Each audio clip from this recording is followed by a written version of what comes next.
نے ابھی تک ہمارا چینل سبسکرائب نہیں کیا تو فوراً سبسکرائب کیجئے، ساتھ ہی بیل آئیکن پر کلک کریں تاکہ مزید آنے والی ویڈیو جو وقتاً فوقتاً آپ کے لیے اس چینل پر اپلوڈ کرتے ہیں وہ آپ کو وقت پر ملتی رہیں اور آپ ان سے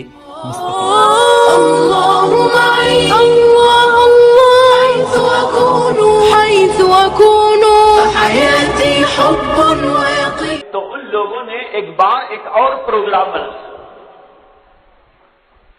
کہتے ہیں روایت میں موجود سیرت ابن ہشام کی روایت اور دیگر بہت ساری اہم ترین سیرت کے مآخذ کے اندر یہ روایت موجود ہے کہ ولید بن عتبہ کے پاس، جو کافی بوڑھا تھا اور ان کا سردار تھا، اس کے پاس کچھ لوگ ویسے ہی ملاقات کے لیے گئے۔ اس نے کہا ارے ایک بات بڑی قابل غور ہے، بڑی قابل فکر ہے۔ لوگوں نے کہا کیا؟ کہا کہ تم تو جانتے ہو نا یہ شخص یعنی محمد صلی اللہ علیہ وسلم، لوگ اس کے دین میں داخل ہوتے چلے جا رہے ہیں اور ابھی حج کے ایام آنے والے، حج کا موسم آنے والا تھا۔ اس نے کہا بہت سارے لوگ مختلف عرب کے علاقوں سے یہاں پر آئیں گے، جب مختلف لوگ یہاں پر آئیں گے اور ان کے بارے میں سنیں گے کہ یہاں پر ایک نبی پیدا ہوئے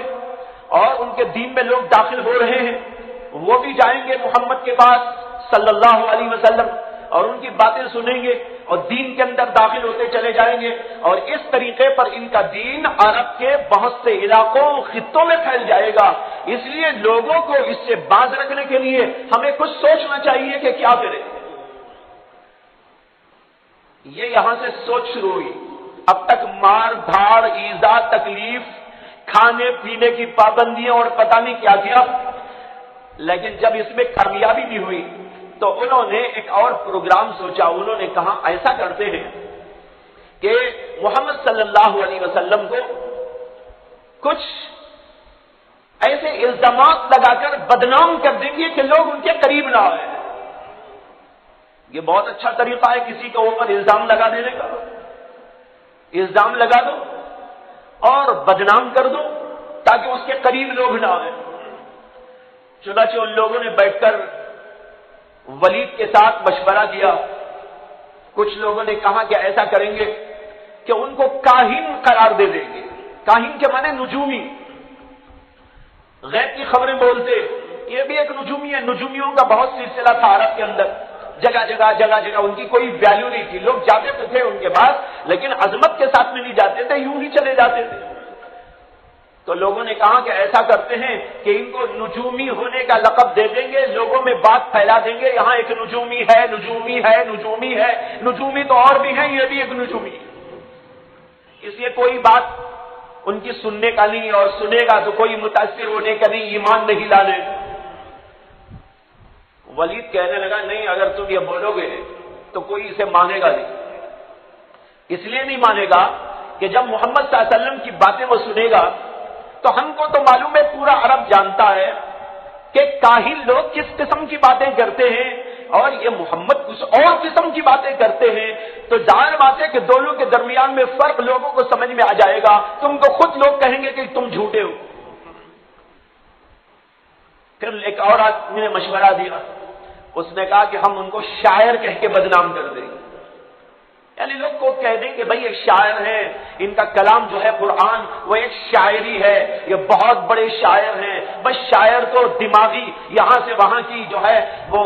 لگا رفتار جاتا رہتا ہے، ادھر سے ادھر گھومتا رہتا ہے، دماغ سے کچھ باتیں کرتا رہتا ہے، نیچے کے اوپر کر دیتا ہے، اوپر کی چیزوں کو نیچے کر دیتا ہے۔ اسی طریقے پر یہ بھی ایک شاعر ہے، شاعرانہ تخیلات کی دنیا میں گھومتے ہیں اور پھرتے ہیں اور یہ اس طرح کی باتیں قرآن کی شکل میں پیش کرتے ہیں۔ تو ہم لوگوں کو کہہ دیں گے کہ یہ شاعر ہے، تو لوگ کہیں گے اچھا شاعر ہے تو کیا ہوا، بہت سارے شاعر ہیں، یہ بھی ایک شاعر ہے، تو کوئی ان پر ایمان نہیں ڈالے۔ تو یہ ولید کہنے لگا نہیں، تمہاری بات یہاں بھی چلنے کی نہیں، اس لیے کہ تم سب جانتے ہو، عرب کا بچہ جانتا ہے شاعری کسے کہتے ہیں، شاعروں کا طرز کلام کیا ہوتا ہے، شاعر جب شعر کہتا ہے تو اس کے اوزان کیا ہوتے ہیں، اس کا طرز تکلم کیا نگارش کیا ہوتا ہے یہ تو یہاں کا بچہ بچہ جانتا ہے، لیکن ہم یہ بھی جانتے ہیں کہ قرآن شاعری نہیں ہے۔ جب شاعری نہیں ہے تو آپ لوگ کہہ دیں گے شاعر ہے، تو لوگ تم ہی کو جھوٹا سمجھیں گے، اس لیے تمہاری یہ بات بھی چلنے کی نہیں۔ یہ ان کا جو گرو تھا نا ولید، وہ کہہ رہا تھا۔ ایک اور صاحب اٹھے، انہوں نے کہا اچھا کاہن کہنے سے بھی بات نہیں چلے گی اور شاعر کہنے سے بھی بات نہیں چلے گی، ایسا کرتے ہیں کہ ان کو ساحر کہہ دیں گے۔ ساحر کے معنی جادوگر، یہ تو بڑے جادوگر ہیں، لوگ جادوگر کا نام سن کے ان کے قریب ہی نہیں جائیں گے، اور اس لیے ہم ان کو بدنام کر دیں گے کہ یہ بڑے جادوگر۔ اس نے کہا کہ یہ بھی چلنے کی تو نہیں، لیکن اس میں ذرا سا مسالہ لگانا پڑے گا تب چل جائے گی یہ بات۔ لوگوں نے کہا کیا؟ تو اس نے کہا کہ دیکھو اگر تم صرف یہ کہو گے یہ جادوگر ہیں تو لوگ اتنا کچھ ان سے بچنے والے نہیں۔ ہاں ایک بات یہ اس کے ساتھ میں کہہ دو، یہ ایسے جادوگر ہیں جو دوسروں کے لوگوں کے درمیان میں لڑائی اور جدائی ڈال دیتے ہیں، میاں بیوی میں جدائی ڈال دیتے ہیں، باپ بیٹوں میں جدائی ڈال دیتے ہیں، خاندانوں کو لڑا کے چھوڑ دیتے ہیں۔ یہ ایسے جادوگر ہیں، یہ سنتے ہی لوگ ان کے پاس جانے سے بچ جائیں گے، باز آ جائیں گے، اور سب کے سب ڈر کے مارے ان کے پاس جانے ہی کے۔ اب یہ بات فیصلہ کل ہو گئی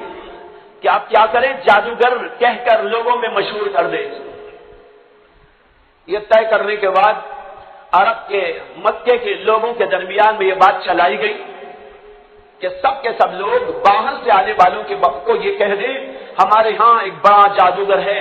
جو لوگوں میں جدائی ڈال دیتا ہے، وہ ایک کلام پڑھتا ہے، وہ کلام پڑھتے ہی میاں بیوی جدا ہو جاتے ہیں، بچوں میں باپ میں جدائی ہو جاتی ہے، خاندان میں لڑائی پڑ جاتی ہے، یہ کہہ کر لوگوں میں شہرت دی جائے۔ ایک بات اس درمیان میں یہ بھی آئی تھی کہ بعض لوگوں نے کہا کہ ہم ان کو مجنوں کہہ دیں گے۔ مجنوں کے معنی پاگل ہیں، بڑبڑاتے ہیں، پاگل ہیں، ایسی ویسی باتیں ادھر کی ادھر کی کرتے ہیں، یہ کوئی عقل کی بات نہیں، مجنوں کہہ کے ان کو بدنام کرتے ہیں۔ ولید نے کہا کہ تم مجنوں کہو گے تو ساری دنیا تم کو مجنوں کہے گی، ان کی باتیں تو ایسی ہے کہ اس سے زیادہ عقل مندی کی بات تو کوئی نہیں، اور تم اس کو کہتے ہو مجنوں، تو لوگ کیسے تسلیم کریں گے؟ مجنوں تو ایسی حرکتیں کرتا ہے جو عقل کی نہیں ہوتی، کسی پہ پتھر مار دیتا ہے، کسی کو گالی دے دیتا ہے، الٹی سیدھی حرکتیں کرتا ہے۔ کیا تم نے محمد کو ایسا کرتے ہوئے دیکھا ہے؟ تو پھر اس کے بعد اس شاعری کی بات کہی گئی، پھر آخر میں جادوگری کی بات کہی گئی، اور اسی کو شہرت دے دی، اور یہ طے کر دیا کہ جو ہی حج کے ایام آئے تو حج کے موسم میں جب لوگ چاروں طرف سے مکے کو آنے لگے تو مکے کے لوگ جگہ نوجوانوں کو کھڑا کر دے، اور یہ نوجوان لوگوں کو یوں بتاتے رہے بھائی آؤ حج کر کے جاؤ، کعبۃ اللہ کا طواف کرو، لیکن یہ بھی دیکھ لو ہمارے اس علاقے میں ایک بڑا جادوگر پیدا ہو گیا ہے، اس کی بات اگر تم سنو گے باپ بیٹے میں جدائی ہو جاتی ہے، میاں بیوی میں جدائی ہو جاتی ہے، ذرا اس سے بچ کے رہنا، باقی آنا طواف کرنا چلتے رہنا، اس جادوگر کے قریب نہ جانا۔ چنانچہ اسی پروگرام کے تحت میں لوگوں نے اس طرح کا کام کیا، لیکن اللہ سے تو کچھ اور منظور تھا۔